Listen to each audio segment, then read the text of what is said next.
Don't make me come down there, I'll thump your skull for you. I don't know, I'm just so locked in. I feel like I'm touching my prime. I'm touching my prime years. I'm getting better and better. I've been watching my fights, and I just feel like I'm touching these years where it's about to get real scary for these fighters. I really don't care who's in front of me. I don't feel like no fighter could beat me.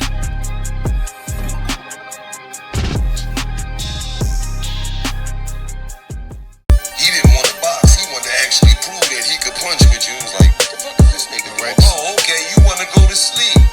You tired. Welcome to BodyWork. Welcome back. It's Michael Rogers. Welcome to BodyWorkBoxing. 1 week out, where the WBC 135-pound championship on a Thursday night boxing. Yes, it's a good thing, y'all. Contrary to popular belief, we getting a good scrap on a Thursday night. You know what I'm saying? Only other thing that can rival with that is football. And if you love boxing, you know what I'm saying, you ain't gonna be worried about it, because we know the importance of this fight. But we have Shakur Stevenson against Edwin Granada, the Grenade de Los Santos. The early rumblings is that De Los Santos is a front runner and he gasses out. They say that Shakur is just gonna handle this very mightily. Well, his peers in boxing pundits, they looking at it. I hear a lot of boxing. The dude Willie Foster, the only one who actually beat De Los Santos, actually came out and said that he had a good chance. He see it as a 50-50 fight. He was like, he got power. He didn't shake a stick at De Los Santos. You know what I'm saying? Glowing praises. Richardson Higgins came out and said it's a 50-50 fight. He said they sparred. He gave the rundown. You know what I'm saying? I would encourage you to go check out that. Another young, good fighter, up and coming with a good, strong pedigree and background, battle tested. Had nothing but the truth to say. You know what I'm saying? And contrary to popular belief, a lot of people don't really rock with the truth nowadays.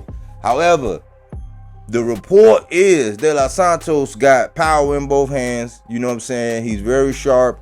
Sometimes when people question his footwork, we don't know. Can he get knocked out? Yeah, he can get knocked down. Ryu actually was able to, knock him down, like I said in the last video, in this lead up. But De Los Santos was able to get up from the canvas, stop the show. He had 3 victories he's coming off of, where he actually shut out his opponents, basically 190 twice, and then 99 to 100. I mean, 91 to 100, 99 to 91. Just blowouts, you know what I'm saying? But that shows that he can actually really box, you know what I'm saying? Because when I look at the fight with Adorno was coming off a loss to Elvis Rodriguez. He's another guy up there. He was at 140, and I was saying that you know what I'm saying, he's a powerful guy, very explosive. I think inactivity kind of was getting to him or whatever. He was training with Freddie Roach.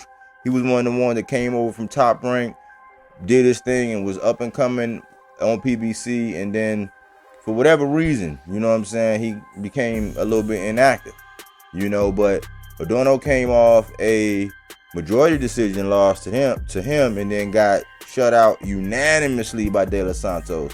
A lot of spectators were saying De Los Santos could have stopped that fight. Who knows? Maybe he was trying to show that he can actually last a long race. But guess who's been studying and watching? Shakur Stevenson's been watching De Los Santos. He feel like he got to show that his levels. More and more I hear him talk, he got his eyes set on a mega fight with Gervonta Tank Davis.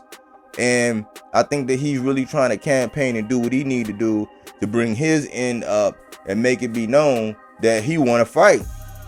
So I'm looking forward to it. When I look at it, I wasn't going to do the traditional stat sheet that I normally do. I would just say that Shakur probably has the age advantage, 2 years younger, more spry. When it comes down to the number of the records, it's debatable because Shakur is 20-0. De Los Santos was he had lost a split decision against Willie Foster. That was his one loss, but he's 16-0 with 14 knockouts. That's why I say both as far as records, because Shakur Stevenson has a 50% knockout rate. We know with pure boxers, you know what I'm saying, speed, power, angles, defensive prowess, all of that, ring IQ, ring acumen, all of that stuff comes into play, you know, that can neutralize a power puncher. But when we talk about pure boxers, because the label is that De Los Santos is a boxer puncher, but he can also box. I think that if he get it to where he get up on the scorecards via a knockdown, or, you know, a heavy, like, you know, he's landing the harder, heavier punches, you know, this could be a battle to where Shakur, for the first time, might find himself behind on the scorecards, because the more impactful shots, if De Los Santos can make him look not so indefensible, which is what he's known for. He's known at you know, mastering distance. His timing is impeccable, very accurate, and very confident. And I think the misnomer that he runs is people that, yeah, you know what I'm saying, you can read, you know, but because when I look at Shakur, he tends to stand right there sometimes. That could be dangerous. Maybe he might need to use more lateral movements, you know what I'm saying, pull some more tools out of the toolbox. But I think Shakur is itching and he's hungry to show that there's levels. You know what I'm saying? We know that De Los Santos has a personality. You know, he was making fun of Chris Colbert, you know, basically looking like Neo in the Terminator, looking for him. He was making fun of Isaac Pitbull Cruz. Both said no to Isaac said no to Isaac Cruz, to Shakur Stevenson and De Los Santos in the build-up. Because it's a long things of basically a series of unfortunate events as to how we actually got to this fight. But this is a sleepy, sneaky blockbuster of a fight. You know what I'm saying? If you one of them people that want to see some action, I think you're going to get everything that you bargained for. I don't think that it's a bad idea that it's on a Thursday night, because T.O. was able to kind of build up a reputation fighting on Heisman night and all that. Shakur's fighting on the Thursday, where as a boxing fan, other than watching like pro box fights in the week, during the week, is very rare. You might get a good one on a Friday night every now and again, but it's very rare to get a fight of this magnitude, a title shot, on a Thursday. And boxing fans, that's why I'm kind of confused right now, because I don't really know. I don't know where I fall as a boxing fan. I'm like, man, if we getting a good scrap on a Thursday, oh man, it could have been for all of them on Saturday. I think that's just a little bit of haterade. You know what I'm saying? I think that's a little bit of take the knee pads off, enjoy the festivities, because I think we are in for one heck of a night on that night, man. I'm excited about it. You know, the way I see it is, I look at it like this. I've watched the interview and Shakur Stevenson was asked about De Los Santos, you know, and one of the aspects of all this was, would it be perceived that De Los Santos is going into this fight knowing that he's behind on the scorecards and knowing that he has to be impactful, very impactful, because it may be they may be looking at it as if Shakur Stevenson was already the champion, being the more established, more notable fighter in the world's eye, you know, and that, you know, was there any worry that Shakur had to be, you know, have heightened defenses and be on high alert? And Shakur was like, look, man, I'm not taking this dude lightly. You know, I think everybody else is, but Shakur Stevenson is not taking this fight lightly. He has Andre Ward behind him. You know, he has Terrence behind him. I think he's becoming focused and dialed in, other than the ancillary things that he's asked every time he get in front of the microphone about other fighters. Shakur's making it obvious that he is having his eyes set on De Los Santos. And I said in the last video, if Shakur Stevenson was to get too overconfident, thinking that this man, you know what I'm saying, isn't as slippery as he is, because he is the grenade, it'll be like walking through a lineman and boom!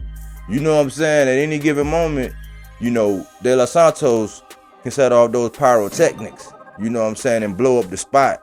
I think he's very hungry, you know what I'm saying? I think that he is seizing this opportunity, and even if he just makes Shakur look bad, it's a win. So I think that De Los Santos is playing with the house's money on this one. You know what I'm saying? Vegas, when I looked at the last article I read, Vegas has Shakur Stevenson. The Vegas odds said is 14-1. So If you pick on De Los Santos and he is to score the upset, you can make a lot of bread. You know what I'm saying? I think that this fight is close enough. Shakur Stevenson should be able to show to this level, especially if he's pursuing a fight with Gervonta Tank Davis. He thinks that that's the biggest mega fight that can happen.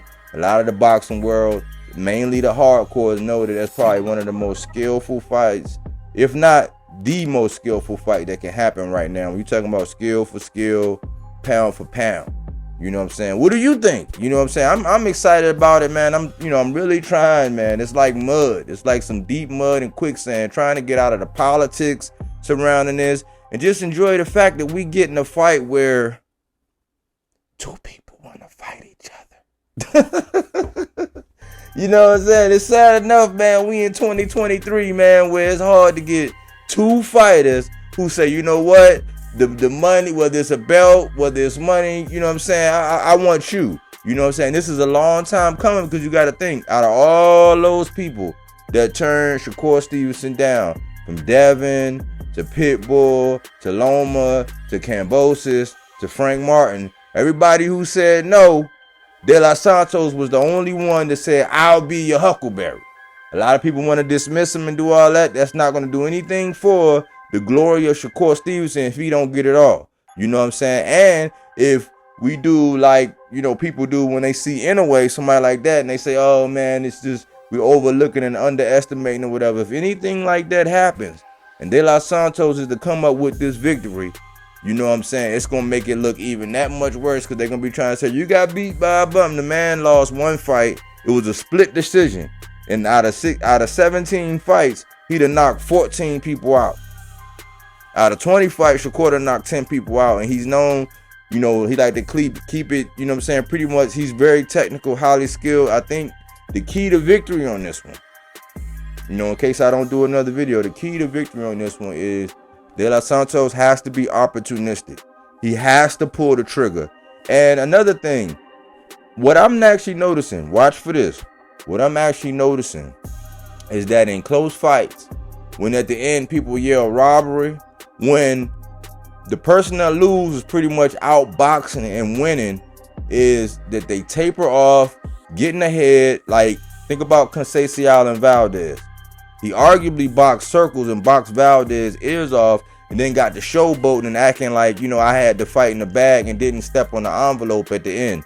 Lomachenko was able to outland Devin Haney the whole fight. If Devin Haney got in there, you know what I'm saying, he got to touch him in the face. He really touched that body.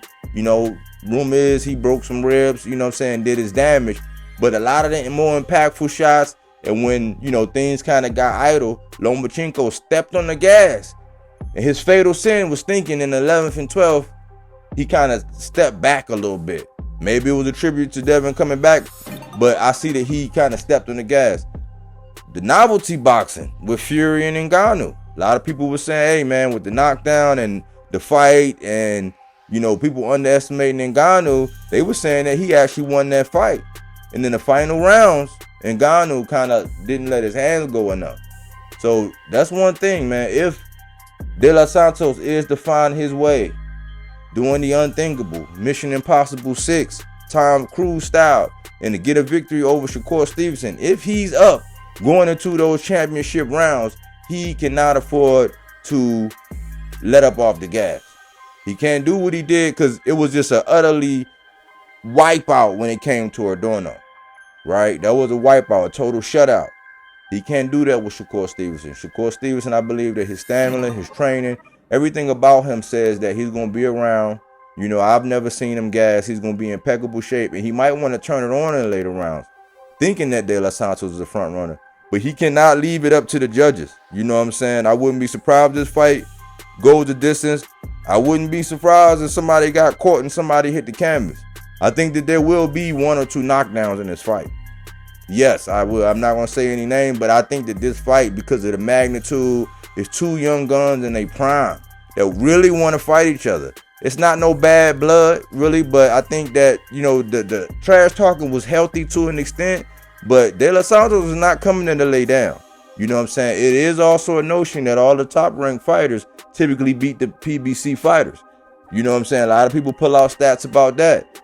De Los Santos know that he's part of that number. Then he's gonna put it on for his Dominican fans. He's gonna seize his opportunity, and he's gonna try to represent. He got his people behind him.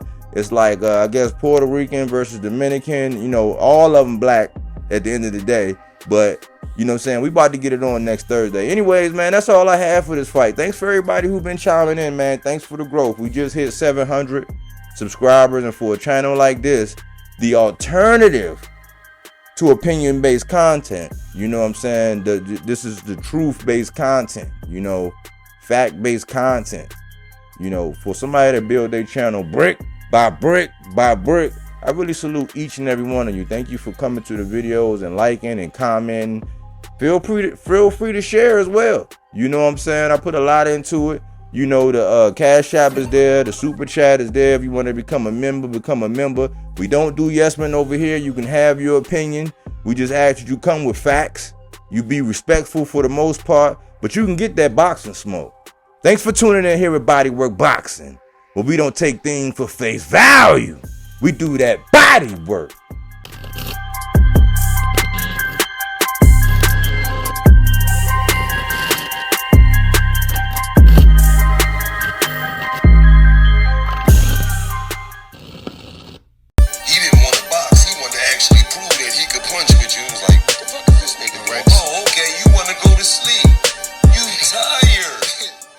Welcome to